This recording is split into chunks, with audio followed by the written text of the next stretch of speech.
Hello students, तो आज के इस वीडियो में हम सीख रहे कोस्ट अकाउंटिंग 2 पढ़तर हिसाबी पद्धति बे। आज का वीडियो दोनों मीडियम के लिए यूज़फुल रहेगा। मैं दोनों मीडियम में कंप्लीट इसमें करूँगा। जो चैप्टर हम सीख रहे उसका नाम है job costing and batch costing. Job पढ़तर અને बैच पढ़तर पद्धति। ऑलरेडी चैप्टर का ये फर्स्ट वीडियो अपलोड हो चुका है, जहाँ पर हमने इस चैप्टर की first method job costing job पढ़तर पद्धति हमने स्टार्ट की थी, जिसका मैंने आपको बेसिक कॉन्सेप्ट भी समझाया था और इस मेथड का हमने एक इंपॉर्टेंट प्रैक्टिकल सम्स भी हमने सॉल्व किया था और मैंने आपको प्रैक्टिस करने के लिए ये 3 से 4 सम्स दिए थे। इसलिए रिक्वेस्ट स्टार्टिंग का फर्स्ट वीडियो आप जरूर देखिएगा, जिससे आपको थोड़ा बहुत कैलकुलेशन आता रहेगा तो आज का सम समझने आपको और आसानी रहेगी। आज हम क्या सीख रहे हैं? आज हम अगेन जॉब कोस्टिंग का एक इंपॉर्टेंट प्रैक्टिकल सम सीखेंगे, जिसमें आपको कुछ नए टॉपिक सीखने को मिलेंगे और मैं आपको प्रैक्टिस करने के लिए भी 3 से 4 सम्स देने वाला हूँ। इसलिए आज का वीडियो भी इंपॉर्टेंट रहेगा, इसे आप एंड तक जरूर देखिएगा। तो आज हम कौन सा सम सीख रहे हैं? तो एनईपी की बुक में हम देखेंगे, हमारा क्वेश्चन नंबर है 22, जहां पर नाम लिखा गया जॉब नंबर 901 और ये सम्स देखोगे ना, हमारा 2017 में पूछा हुआ सम्स है। इसमें आपको नया क्या सीखने को मिलेगा? एक तो हाईएस्ट 4 जितने डिपार्टमेंट दिए गए, मोस्ट ऑफ 4 से ज़्यादा नहीं पूछे जाते और हमको सबसे मेन वेरिएबल के अंदर चलित में देखिए हमको एक एक नाम दिया गया, फैक्ट्री, ऑफिस, सेलिंग। तो इस टाइप अगर नाम वाइज दिया गया हो तो कैसे सॉल्यूशन होता है ये आपको सीखने को मिलेगा। आज यहाँ पर मैं इंग्लिश की बुक यूज़ करूँगा, लेकिन लिखूंगा समझाऊंगा दोनों मीडियम के अंदर, दोनों मीडियम के लिए कंप्लीट यूजफुल रहेगा। तो चलिए अब डायरेक्ट सॉल्यूशन की बात करते हैं। आई होप आपने फर्स्ट वीडियो देखा होगा तो थोड़ा बहुत आपको नॉर्मल कैलकुलेशन आता ही रहेगा। तो सबसे पहले हम नाम लिख देंगे जिसके लिए सॉल्व कर रहे जॉब नंबर 901, इसका हम बना रहे कोस्ट शीट पढ़तर पत्रक। तो स्टार्ट करते एक एक हम लोग जो जो खर्चे दिए एंट्री करते हुए जाएंगे और हमारा सम्स हमारा कंप्लीट होगा। लास्ट में हमको क्या फाइंड आउट करने के लिए बोला गया? हमको बोला गया एक तो टोटल कॉस्ट तो निकालना ही है, साथ साथ में हमको इसकी सेलिंग प्राइस वेचाण कीमत तक जाना है, क्योंकि यहाँ पर हमको प्रॉफिट नफो दिया गया है, मतलब हाईएस्ट टॉपिक कवर हो जाएगा। तो स्टार्ट करते हैं। पहला खर्चा हमारा है मटेरियल, माल सामान का दिया गया है 9000। तो डायरेक्ट हमें इसे एंट्री कर देना है। नंबर लिखियो, एरो करो, आप जिस तरह से लिखना चाहो वैसा लिख सकते हो। पहला खर्चा है हमारा मटेरियल, माल सामान का, जो डायरेक्ट हम सेकंड वाले फाइनल कॉलम में लिख देंगे, जो हमारा खर्चा है 9000। सेकंड खर्चा किसका है? वेजिस, लेबर का है, गुजराती में लिखा होगा मजूरी, जहाँ पे हमें कितने डिपार्टमेंट में काम किया गया है? ABCD 4 डिपार्टमेंट, 4 विभाग में वर्क किया गया है, तो चारों का खर्चा हमें निकालना है। सेकंड हम नाम लिखेंगे खर्चा है वेजिस का, जो हमारा डायरेक्ट वेजिस होता है वही वेजिस मजूरी, जिसमें हम चारों डिपार्टमेंट का सॉल्व करेंगे A, B, C और D। तो सबसे पहले चारों डिपार्टमेंट का क्या दिया गया? कलाक दिए गए होंगे कि हर एक डिपार्टमेंट में कितने कितने कलाक आवर्स काम किया गया है, और साथ साथ में उस हर एक डिपार्टमेंट में पर आवर कलाक दीठ का भी खर्चा दिया गया होगा, जिससे क्या होगा? टोटल कलाक का 1 कलाक के खर्चे के साथ इंटू करेंगे तो उस डिपार्टमेंट का हमको टोटल खर्चा कोस्ट मिल जाएगा। जैसे कि फर्स्ट में कितने कलाक काम हुआ है?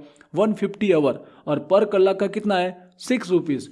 तो यहाँ पर ए के अंदर 150 कलाक काम हुआ है और पर आवर का 6 रुपीज़ है, तो 150 इंटू में 6 करेंगे तो 900 रुपये का खर्चा होगा। ये फर्स्ट वाले कॉलम में लिखेंगे, फिर हम डायरेक्ट टोटल करके आउटसाइड करेंगे। इसी तरह सेकेंड डिपार्टमेंट में देखिए कितना कलाक काम हुआ है? 90 आवर्स काम किया गया है और पर आवर का कितना है? 5 रुपीज़ दिया गया है। तो सिंपल सी बात है, 90 आवर्स और पर आवर का 5 रुपीज़, तो टोटल खर्चा कितना हुआ? 450। नॉर्मल आपको आता रहेगा, फर्स्ट वीडियो आपने देखा होगा, और सिंपल सा इजी सम्स ही होता है। फिर हमारा डिपार्टमेंट सी के अंदर क्या हुआ है? 60 आवर्स काम हुआ है और पर आवर का 3 रुपीज़ है। तो 60 आवर्स काम हुआ और पर आवर 3 रुपीज़ हुआ, तो टोटल खर्चा यहाँ पर डिपार्टमेंट सी में हुआ 180 रुपये का।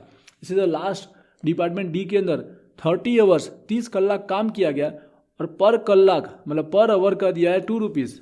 गुजराती इंग्लिश दोनों बोलता है, इसलिए कभी कभी प्रॉब्लम हो जाती है, आप समझिएगा। 30 इंटू 2 करेंगे तो 60 रुपीज़ का खर्चा हो जाएगा। तो इस तरह से चारों 4 डिपार्टमेंट का हमने उनके कलाक डेट के अकॉर्डिंग खर्चा हमने निकाला। अब हर एक का क्या कीजिए? ग्रांड टोटल कर दीजिए। चारों का टोटल कर देंगे तो हमारा वेजिस मजूरी का खर्चा आ जाएगा 1590 रुपीज़। अब क्या कीजिए? ऊपर मटेरियल माल सामान के खर्चे में प्लस कर देंगे, जिससे अगर हमारा टोटल होते हुए जाएगा तो 9000 प्लस 1590, तो 10,590 का खर्चा हुआ, जिसको आप नाम दे सकते हो प्राइम कोस्ट, प्राथमिक कर्तव्य। बिना नाम दिए भी आप सम सॉल्व कर सकते हो। अगला खर्चा जैसे हमने सीखा है वेरिएबल चलित का खर्चा दिया गया, पर इस बार क्या है? हमको डायरेक्ट नहीं दिया गया, एक एक का खर्चे का नाम दिया गया। जो हमारे वेरिएबल के खर्चे होते भी है ना, फैक्ट्री का खर्चा होता है, ऑफिस का होता है, सेलिंग का, वो एक एक खर्चे का एक एक डिपार्टमेंट का दिया गया।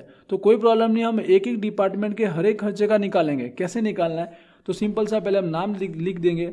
अगला हम कौन सा खर्चा सॉल्व करें, ओवरहेड के अंदर वेरिएबल ओवरहेड चलित परोक्ष खर्चा, जिसमें सिंपल सा वही करना जो हमने फर्स्ट वीडियो में सीखा है। जितने ऊपर डिपार्टमेंट थे उतने डिपार्टमेंट का यहाँ खर्चा निकालना है। और जिसके अंदर पहले से जो कलाक है ना, जो ऊपर वेजिस जो हमने मजूरी में लिखे वही कलाक हमें लिखने। पहले का 150, सेकेंड का 90 आवर्स, थर्ड का हमारा 60 आवर्स काम हुआ है, फोर्थ का 30 आवर। वही कलाक सेम रिपीट करने जो हमारे ऊपर कलाक होते हैं। कलाक में कोई चेंजेस आपको करना नहीं है, जस्ट यहाँ पर एक कलाक का कितना रुपया खर्चा हुआ है वो हमें निकालना रहेगा, जिसके लिए हमको समझ में हेल्प दी गई होती है। यहाँ पे कैसे निकालना है, ये हमारे डिपार्टमेंट दिया गया A B C D, ये हमारा A है, ये हमारा B है, ये हमारा C है। कलाक तो पहले से हमारे पास है, A के अंदर 150 कलाक ही काम करना है। अब 150 पर कलाक का यहाँ पे कितना खर्चा हुआ, तो सिंपल है, ए डिपार्टमेंट के अंदर तीनों के तीनों खर्चों का एक साथ में टोटल कर देना है।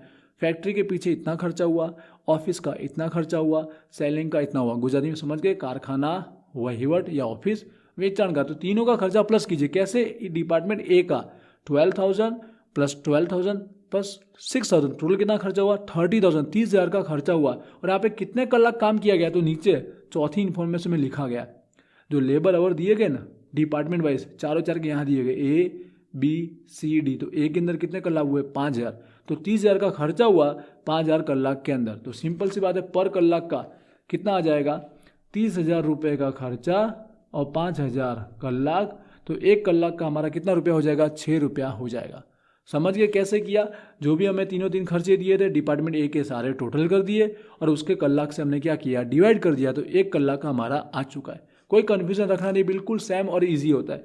यहाँ पे हम लोग इसका इंटू करके लिख सकते हैं, 900 का खर्चा हुआ वेरिएबल चलित के अंदर। अब इसी तरह डिपार्टमेंट बी का करना है, तो बी के लिए भी सेम, तीनों के खर्चे प्लस कीजिए, 10,000, 8,000, 4,500, टोटल कितना हुआ, 22,500। कैलसी में आप कर रहे होंगे। और इसका कलाक देखिए, बी का 4,500 कलाक काम हुआ है। तो टोटल खर्चा है 22,500 का और 4,500 कलाक काम किया गया। तो एक कलाक का कितना खर्चा हुआ, 5 रुपया हुआ। इंटू कर देंगे तो 450। आई होप आपको ये जो नया टॉपिक है वो अब आपको क्लियर हुआ होगा।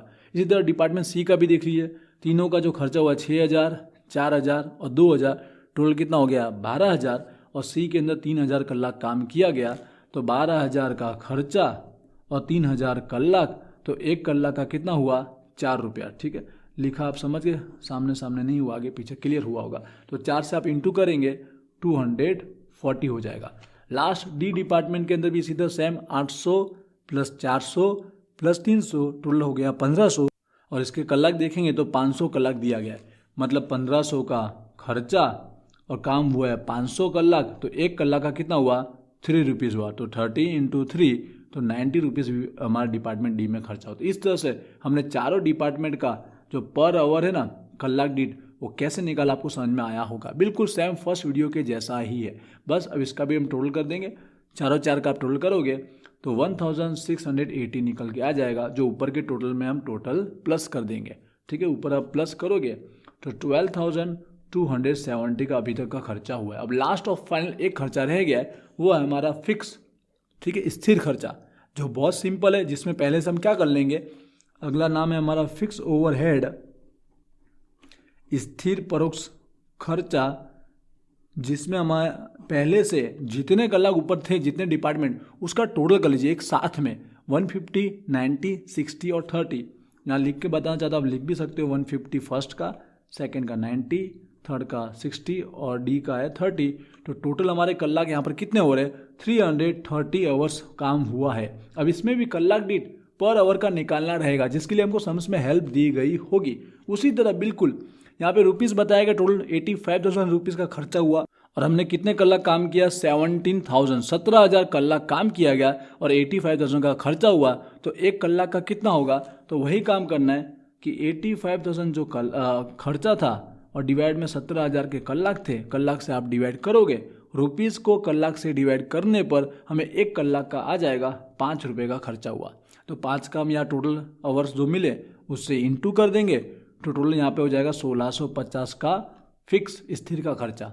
फाइनल लास्ट क्या करना है, लास्ट जो बचा इसमें टोटल कर लीजिए, तो 13,920 आया। ये हमारा सारे खर्चे प्लस करने के बाद इसे हम क्या नाम देंगे, टोटल कोस्ट, इसे हम बोलेंगे कुल पड़तर। कितने सम्स में यहाँ तक ही बोला है, तो यहाँ तक ये सम सॉल्व करना और हमारा सम्स हो जाता है कंप्लीट। लेकिन इस सम्स के अंदर हमको प्रॉफिट वाला भी टॉपिक दिया गया है, तो प्रॉफिट नफो भी हम फाइंड आउट करेंगे और प्लस करके जो मिलेगा उसे हम क्या बोलते हैं, सेलिंग प्राइस, बेचाण कीमत। एंड देखिए मैं आपको प्रैक्टिस करने के लिए भी सम्स देने वाला हूँ। अब प्रॉफिट देखते हैं कितना परसेंट दिया और किस पे बोला गया है। तो सिंपल सी बात है, प्रॉफिट के लिए परसेंट बोला 25%, वो भी किस पे, सेलिंग प्राइस पे बोला गया, ऑन सेलिंग प्राइस। गुजराती में लिखा होगा वेचाण कीमत पर 25% नफो। इससे पहले वाले वीडियो में मैंने आपको सिखाया था 25% नफो बोला गया। अगर कोस्ट पे बोलता है पड़तर पे तो बहुत ईजी होता है, डायरेक्ट कोस्ट की अमाउंट तो है हमारे पास, इसका 25% निकालते हैं तो प्रॉफिट हमारा आ जाता है। लेकिन सम्स में जानबूझ के सेलिंग इस वेचाण कीमत का ही बोला जाता है क्योंकि इसकी अमाउंट तो हमारे पास होती नहीं है। तो क्या करना है, हमको इक्वेशन बनाना है। माना कि ये हमारा 100 हुआ, ये ऑलरेडी 25 है, तो ये कितना होगा, ये दोनों टोटल करके हमारा ये आता है, तो बाकी बचा 75 हुआ कि नहीं हुआ, समझिए। अब क्या करना है, हमको कंपेरिजन करना है। 75 पे इतना है तो 25 पे कितना, मतलब इन शॉर्ट में क्या होगा, जो प्रॉफिट का है ना उसका इंटू होगा और डिवाइड में हमारा कोस्ट का 75 होगा। समझिए, क्रॉस में 25 का इंटू और 75 का डिवाइड। तो इसको आप सॉल्व करोगे तो हमारा प्रॉफिट नफो आ जाएगा 4,640। क्लियर हुआ। क्या करना है, फाइनल इसका टोटल तो 18,560 रुपीज़ आ जाएगा, जो हमारा क्या सेलिंग प्राइस वेचाण कीमत बन जाएगा। और ये हमारा सम हुआ कंप्लीट। आइए भी आपको कंप्लीट समझ में आया होगा। इससे पहले वाला वीडियो भी आपने देखा होगा और इसमें जो नया टॉपिक था ये हमने कैसे सॉल्व किया वो भी आपको क्लियर हुआ होगा। अगर कोई क्वेरी है और यूट्यूब पर वीडियो आ रहा है तो आप मुझे कमेंट करके जरूर बताइएगा। अब इसके बाद आपको कौन से सम सॉल्व करना है, इसके जैसे जो सम आपको सॉल्व करना है वो मैं अगर आपको बता दूं, यहाँ पर हमारा क्वेश्चन नंबर 22 सॉल्व हुआ है। तो उसके बाद एक और यूनिवर्सिटी का सम्स है इसके जैसा बिल्कुल, क्वेश्चन नंबर 16।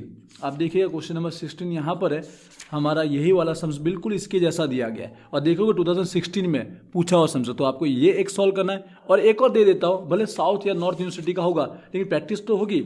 इसके पहले का 21 नंबर का भी बिल्कुल ऐसा ही सम्स है।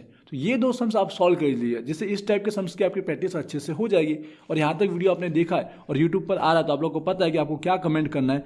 इससे क्या मुझे पता चलता है कि यहाँ तक आपने वीडियो भी देखा है और मैंने जिस तरह से आपको समझाया है, थोड़ा बहुत कभी स्पीड में समझाया हो सकता है बट आपको समझ में आया, ऐसा मुझे पता चलता है। इसलिए आई अंडरस्टूड लिखिएगा। और जो मैंने आपको क्वेश्चन नंबर 21 दिया है और क्वेश्चन नंबर हमने एक 16 दिया जो 2016 का है, ये दोनों आप सॉल्व कीजिए, आंसर आवे तो डन लिख दीजिएगा। ठीक है, आई होप इतना आपको क्लियर हुआ होगा। और यहाँ तक वीडियो आपने देखा तो आप लोग को पता है कि आपको VG स्टडी पॉइंट एप्लीकेशन जरूर डाउनलोड करना है। वहाँ पे आपके सेमेस्टर का कोर्स अवेलेबल है और कोर्स में आप ज्वाइन होंगे तो आपके जो भी प्रैक्टिकल सब्जेक्ट है उसकी तैयारी बहुत अच्छे से हो जाएगी और एग्जाम के अंदर आपके हर एक सब्जेक्ट में मार्क जरूर इंक्रीज होंगे। इसलिए कोर्स में भी आप जरूर ज्वाइन होइएगा। इंस्टाग्राम पर भी जरूर फॉलो कीजिएगा। मिलते हैं नेक्स्ट वीडियो में। Wish you all the best. Thank you.